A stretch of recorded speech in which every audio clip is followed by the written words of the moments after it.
गरीबी से बुरा हाल। धर्मपत्नी के बार बार कहने पर सुदामा ना चाहते हुए अपने बचपन के मित्र कृष्ण से मिलने चला। द्वारकाधीश के महलों के अंदर जाने का प्रयास किया तो द्वारपालों ने रोका। अरे ब्राह्मण, किधर को जा रहे हो? जानते भी हो यह मार्ग किधर जा रहा है? यह मार्ग द्वारकाधीश श्री कृष्ण के महलों को जाता है। हे विप्र, तुम यहाँ कहाँ भटक रहे हो? ए भाई, जानता हूँ, ये मार्ग श्री कृष्ण के महलों को जाता है। मैं उनसे ही मिलने आया हूँ भाई। यह भी खूब रही। द्वारकाधीश से मिलने का यह कौन सा समय है? महाराज अभी दरबार में नहीं है। अरे पंडित जी, श्री कृष्ण अपने महल के शयन कक्ष में आराम कर रहे हैं।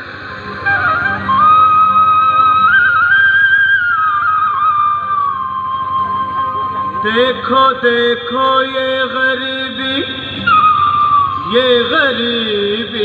का हाल। कृष्ण के दर पे विश्वास लेके आया हूँ। मेरे बचपन का यार है मेरा श्याम। हमारे महल के करीब आ गया है। तुम्हारे महल में करीब आ गया है। अरे द्वारपालो, कन्हैया से कह दो कि दर पे सुदामा करीब आ गया है। दर पे सुदामा करीब आ गया है। भाई द्वारपाल, मुझ पर दया करो भाई। बस तुम जाकर कन्हैया को ये बता दो कि उनका बाल सखा सुदामा मिलने आया है। मेरे इस फटे हाल पर मत जाओ भाई। तुम बस जाकर मेरा संदेश उस कृष्ण को दे दो। भाई। क्या हंसी ठट्टा करने को हम ही मिले हैं? तुम ठहरे दीन निर्धन फटेहाल ब्राह्मण, तुम्हारे अंग अंग से गरीबी बदहाली झलक रही है। और कहा महाराज श्री कृष्ण।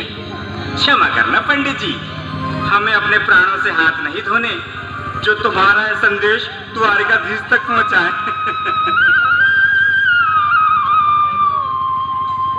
न सर पे है पगड़ी, न तन पे है जामा। बता दो कन्हैया को नाम है सुदामा। बता दो कन्हैया को नाम है सुदामा। बता दो कन्हैया को नाम है सुदामा। न सर पे है पगड़ी, न तन पे है जामा। बता दो कन्हैया को नाम है सुदामा। हो न सर पे है पगड़ी, न तन पे है जामा।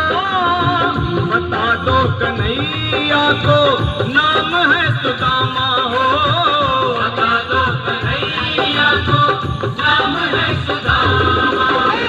एक बार मोहन से जा कर के कह दो, तुम एक बार मोहन से जा कर के कह दो कि मिलने सखा बद नसीब आ गया है। मिलने सखा बद नसीब आ गया है।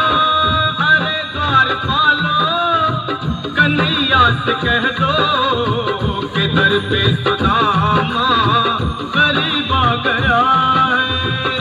दर पे सुदामा करीब आ गया है।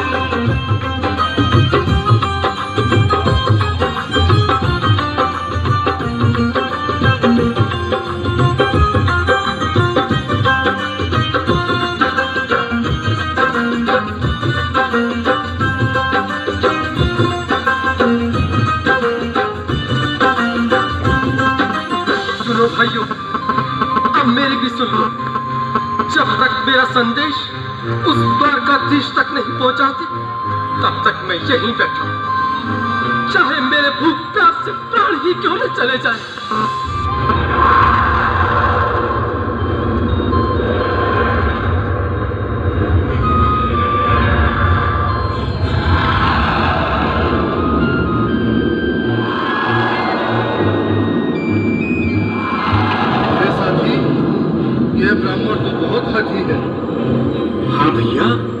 सुबह से शाम होने को है, पर ये यहाँ से जाने का नाम ही नहीं ले रहा। अरे देखो तो सही, इसकी देह कैसे कांप रही है। लगता है जैसे प्राण होठों पर अटके हैं। भगवान न करे अगर ब्राह्मण ने यही प्राण त्याग दिए तो, और अगर ये सच में द्वारिकाधीश का मित्र हुआ तो क्या होगा भैया? सही कहते हो। अगर ब्राह्मण हत्या का पाप लग गया तो पीढ़ियां नरक भोगेंगी। अगर महाराज का मित्र हुआ तो मृत्यु दंड का भय है। अपनी आने वाली पीढ़ियों को नरक में डालने से तो ये संदेश पहुंचाना ही ज्यादा अच्छा है। क्यों ना महाराज का संदेश पहुंचा दें। ऐसे करो, तुम जाओ भैया। तुम जाओ भैया, तुम उम्र में बड़े ठहरे, मेरी बात को समझो, तुम ही जाओ। देखो भाई, मैं ठहरा पाल बच्चेदार परिवार वाला, मेरे बूढ़े माँ बाप हैं, तुम ठहरे कुंवारे अकेले। अच्छा, मैं ही जाता हूँ। बिल्कुल थोड़ा थोड़ा रास्ता दे दे, बिल्कुल बीच में ही। मनोहर सिंह जी, आज फिर लीलाधारी के चेहरे पर मुस्कान है। लगता है जरूर कोई नई लीला रचने वाले हैं। द्वारकाधीश की जय हो। कहो द्वारपाल, इस समय कैसे आना हुआ? महाराज, क्षमा चाहता हूँ, पर कारण ही कुछ ऐसा है। द्वार पर एक ब्राह्मण स्वयं को रुक क्यों गए? आगे बोलो। द्वार पर एक गरीब ब्राह्मण स्वयं को आपका मित्र बताता है, आपसे मिलना चाहता है। अपना नाम सुदामा बताता है। सुदामा?